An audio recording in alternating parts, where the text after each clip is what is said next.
what I have found is I've found this equation of this tangent line right here, this black line. And so if I want to find the square root of 1.1, I could take 1.1 and plug it into this tangent line. It's going to be not quite the right answer, but it's going to be pretty close. So if I do that, I'm going to go with decimals here, 0.5 times 1.1 plus 0.5, so 0.5 times 1.1, so it's going to be 0.55 plus 0.5. Why is it doing this? And that would give me 1.05. So the square root of 1.1 is approximately 1.05. Notice that I did not put an equal sign right there. I just put the squiggly equals, the approximate sign, because these two are not perfectly equal to each other. And if we were to get out our calculator and just see what that is, because we live in the 21st century and can do things like this,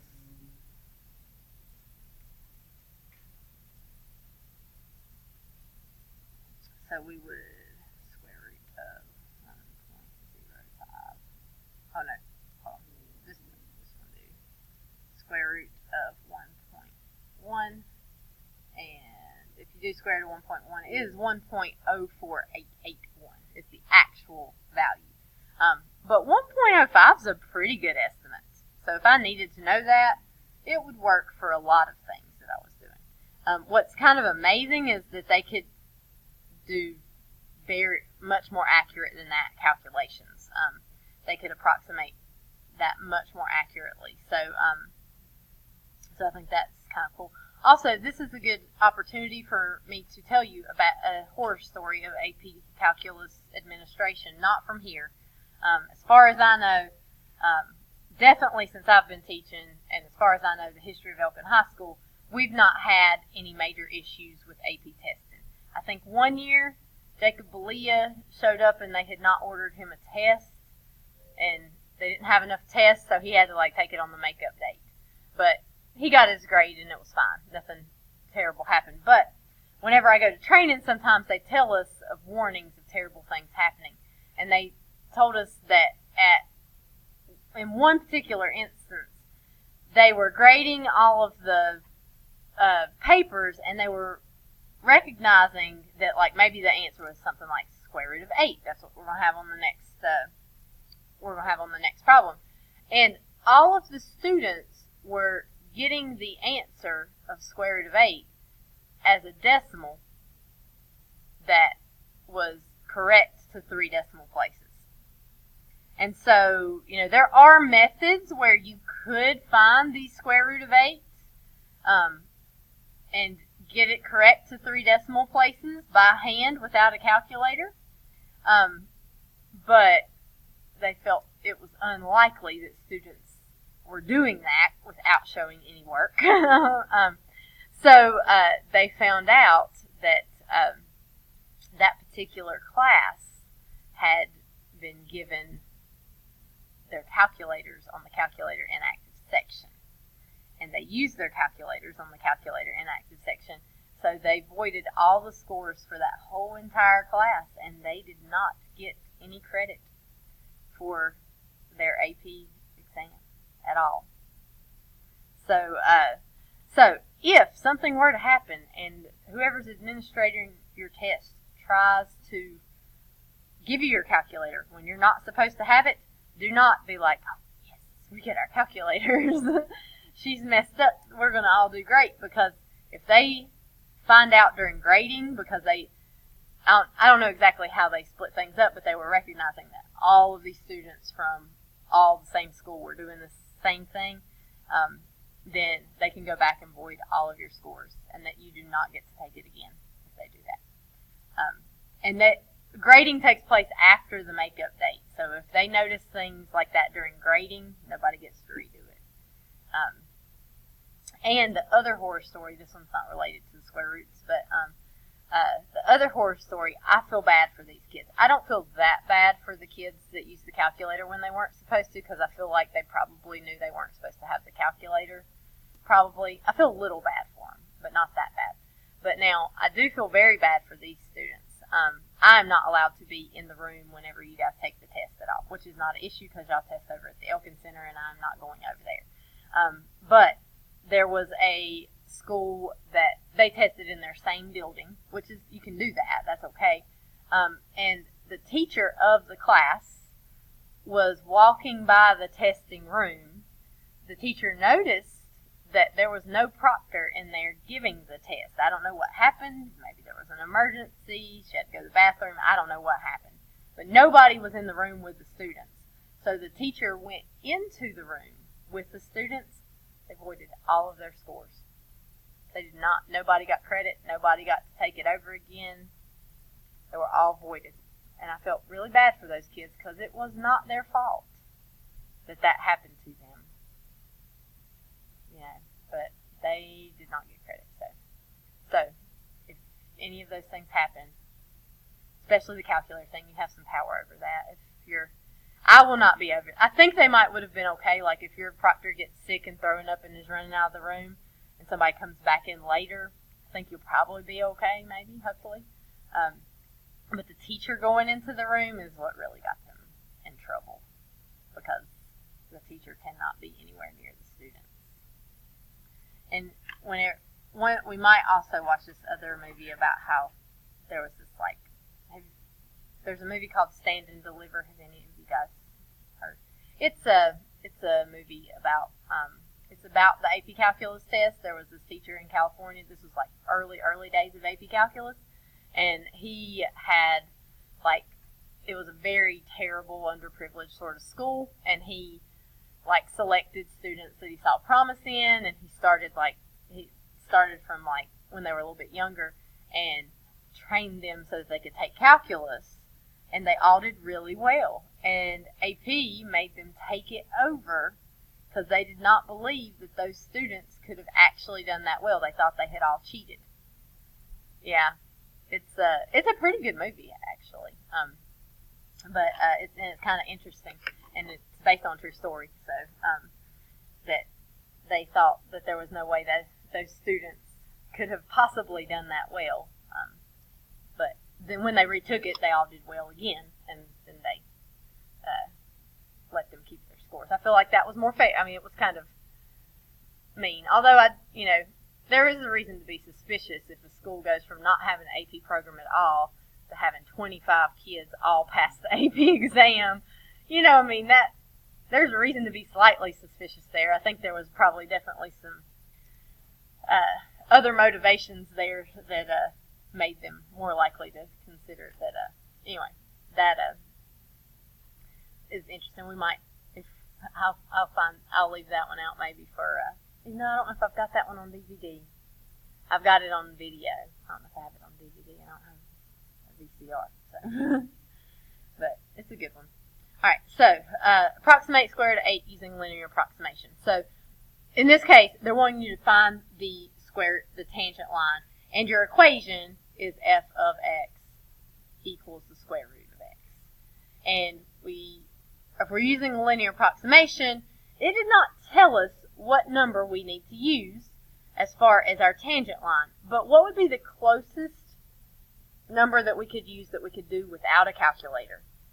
What's the closest thing to square root of 8? 9. So we're going to look at for the tangent line of x equals 9, because that's the closest we can get to square root of 8 without having to use a calculator. So if we found f of 9, that would just be the square root of 9, which is 3. So that tells us the point 9, 3 is our point.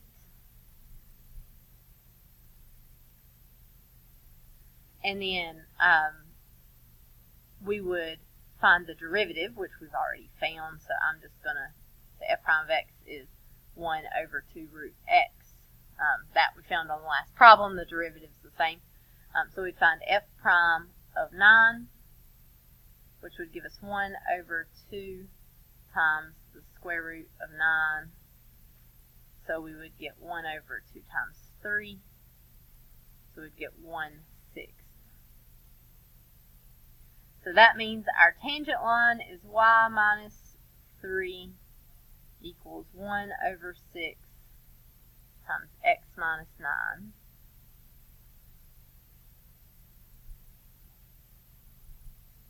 And it actually might be a little easier to go ahead and plug in before we approximate here. So this is our equation of our line. What number do we need to plug into this line? We want to plug in 8, because 8 is what we're trying to find. But we use 9 to get the tangent line, because we could do that without a calculator. So we would say y minus 3 equals 1/6 times 8 minus 9. You could solve this for y first if you wanted. But the reason I didn't is because 8 minus 9 is -1, which I think is a little bit easier to deal with than getting all the fractions up front. So 1/6 times -1. So we would add our 3. So if we have, we're going to have -1/6 plus 3. So that's like 3 over 1. So -1/6 plus 18 over 6. So we would end up with y is 17 over 6. So we would say the square root of 8 is approximately 17 over 6. If we wanted, we could get a decimal for that. 6 goes into 17 5 times. No, it's not. 6 goes into 17 twice. We get 12. 5. Bring down your 0. Let's see. 6 goes into 58 times. 8 times 6 is 48. 2. Bring down your 0. 23 times 18. I think it's going to repeat after this. Yeah, so 2.83 repeating in that case. So the square root of 8 is close to 2.83 repeating. If we type it into our calculator, it is actually 2.82843. So you can see on both of these we're getting within like 2 decimal places of being like a thousandth of a hundredth of a place of being correct. So it's pretty good approximation. Okay. Next thing we're going to talk about is whether something is an overestimate or an underestimate. And we talked about this a little bit. We've actually done one of these problems already. I just didn't specifically call it this type of problem. So if I've got a tangent line, this looks like the one from number 1. Here is my graph of the square root of x, and I've got a tangent line here above.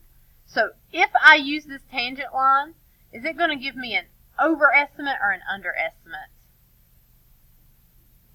It's going to be an overestimate, because the tangent line is above the actual graph. Okay? Now 4 is a little bit different. 4 we're going to have to split into 2 different parts right here. Because if I use this tangent line, for x is less than 0, if I use the tangent line over here, am I going to get an overestimate or an underestimate? It is under. And then for greater than 0, my line's above, so I would get an overestimate. And the key thing that you need to know for this is down there at the bottom. If the graph is concave down, the answer will be an overestimate. So if the graph is concave down, it doesn't matter if it's over here or over here or up here. The tangent line is always above. If the graph is concave up, it doesn't matter if you're over here, down here, over here. The tangent line is always below. So you will have an underestimate. I always have to kind of draw this little picture. Oh, concave down. Oh, it's like this. So we will talk more about concavity in Chapter 5, but just know right now, concave down means it's curved down, and concave up means it's curved up.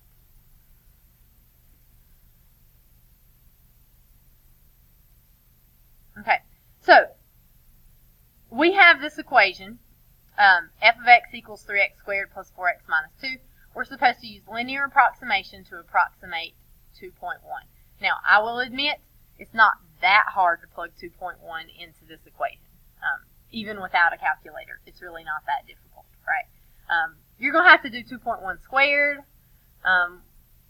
so it gets a little bit longer, but it's not that bad. But it told us to use a linear approximation, so let's do that here. So if we do that, we'll have f prime, or I guess first off, what x should we be using for our tangent line? 2. We're going to use the closest whole number. So f of 2 is going to be 3 times 2 squared plus 4 times 2 minus 2. So we get 3 times 4, which is 12, plus 8 minus 2. So 20 minus 2, we get 18. So our point is 2, 18. And then our derivative would just be 6x plus 4. So if we plug in 2 to our derivative to get our slope, we'll have 6 times 2 plus 4. So 12 plus 4 is going to give us 16. That is our slope.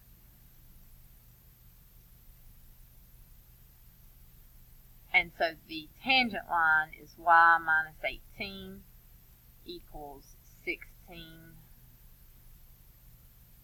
times x minus 2.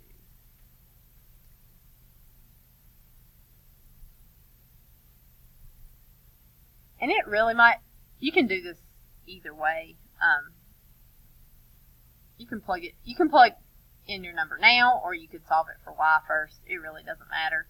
Here, I think I'm going to go ahead and plug the number in. So if I'm trying to approximate f of 2.1, I'm going to say y minus 18 equals 16 equals 16 times 2.1 minus 2, which means we've got y minus 18 equals 16 times 0.1, which means y minus 18 equals 1.6. We will add our 18, and so y will equal 16.4. So f of 2.1 is approximately 16.4. I don't know. I think I was thinking that 1.6 was negative. Alright, how about 19.6? Does that sound better? So f of 2.1 is approximately 19.6.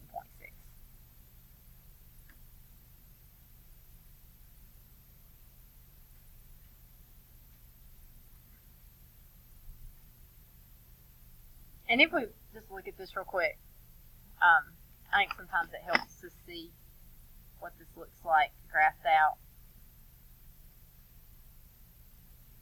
If we go to Desmos,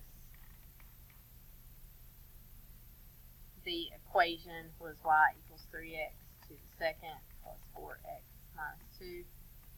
And actually, I'm going to call that f of x. Now, in modern day, whenever we can just type in f of 2.1, we can do that on the calculator. The actual answer is 19.63 for the actual answer. But if I graph y minus 18 equals 16 times x minus 2. That's our tangent line. It might be a little hard to see. It's a little hard to see. If I zoom out, you can see that you've got this tangent line right here. If we go to 2.1,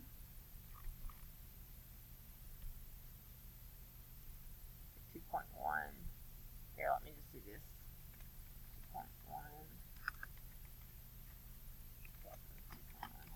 The actual point is right here, but you can see that if we have to really zoom in really far before we can even tell the difference between the tangent line and the actual graph. So it's very, very close. The actual graph is here in red. The green is going to be a little bit underneath it, just a little bit. Okay, so let's continue. All right, here's one with some trig. Find the equation of the line tangent to f of x equals sine of x at x equals 0. Use it to approximate sine of 2.5. So sine of 2.5, here's another example. We can find it really easily because we can type it into our calculator, and our calculator tells us what it is. But without a calculator, we would have a really hard time doing that. So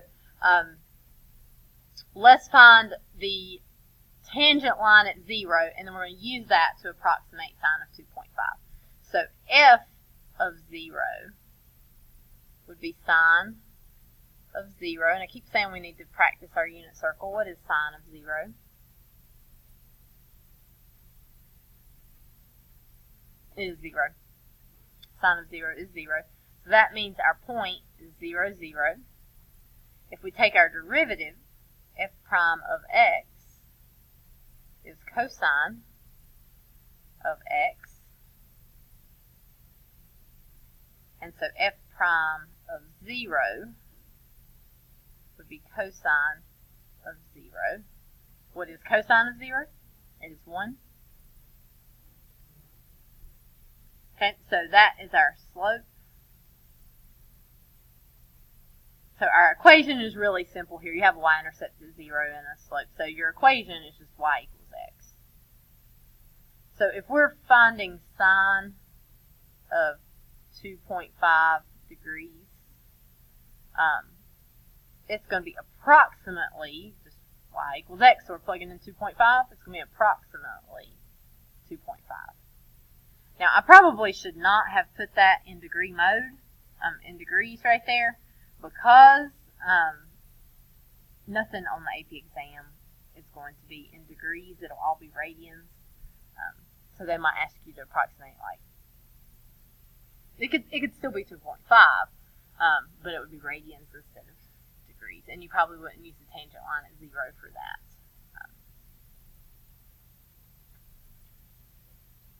Okay. Questions? Okay, so this is your assignment right here. I do want you to look at the first ones just to right now, so I can tell you the directions on that first part. It's got a chart there.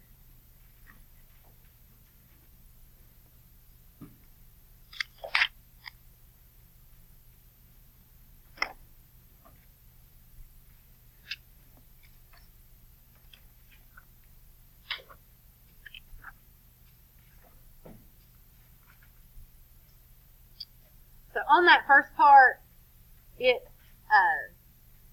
says, using a tangent line approximation in 1 through 6, find the tangent line approximation to t, approximation t to the graph of f at the given point.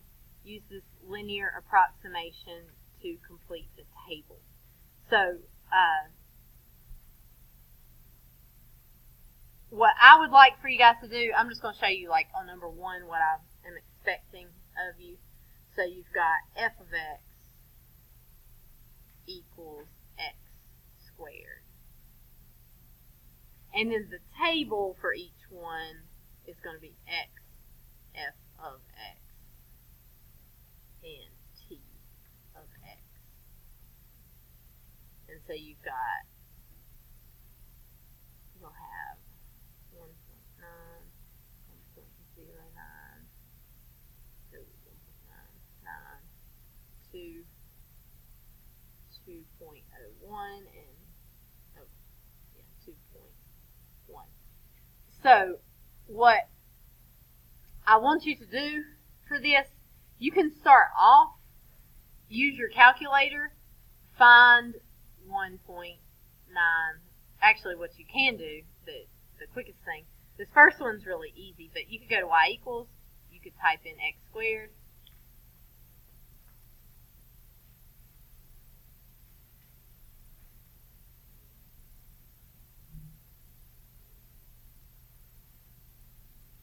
and then you could just do, y1 of 1.9. You don't have to do it this way. You can type it in. So if you actually plug in, you get 3.61. Then if we did y1 of 1.99, we would get 3.9601.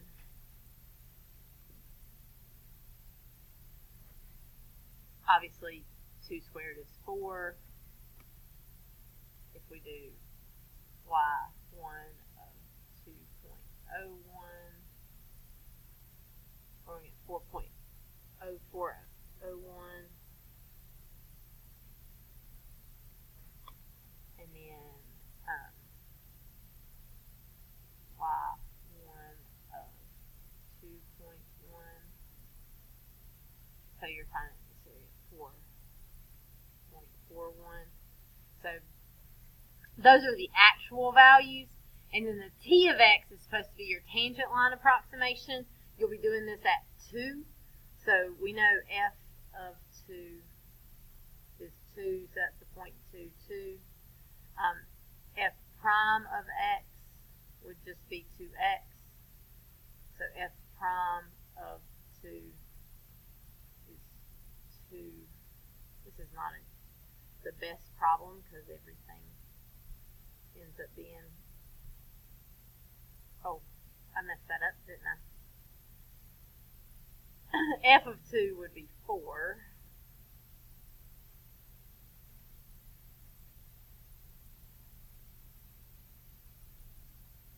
And then so we get 4 for our slope as well.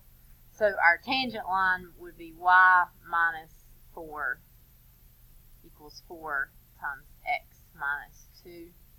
Because you're plugging in several numbers here, I'm going to go ahead and solve this for y. So y minus 4 equals 4x minus 8. Add the 4, so y equals 4x minus 4.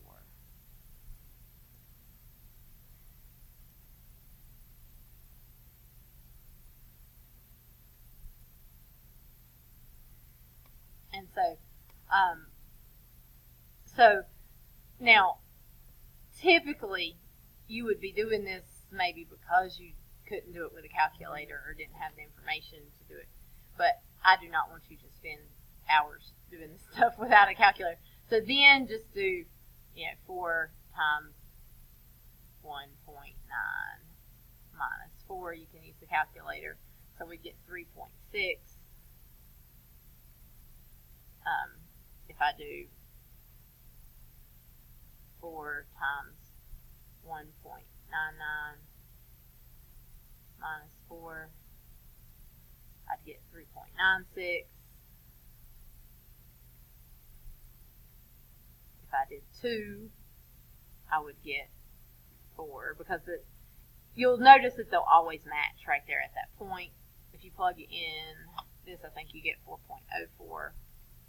And here I think you get 4.4.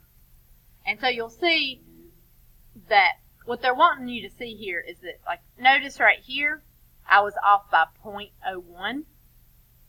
Right here, I was only off by 0.0001. So the closer you are to the point of tangency, the more accurate your approximation is going to be. Right here, I'm off by 0.0001. And of course, that's at the line of tangency, it'll be perfect, but there's not really a point doing, you're not really approximating if you do that. So this is what it's looking for. For those, use your calculator for that table so you don't have to type all those numbers in for those.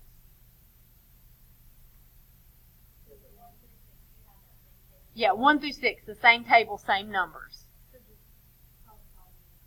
Yeah. Instead of them just giving you one value, they're giving you all of these, and you're also comparing it to those actual values in that table. So 1 through 6, that's what it's looking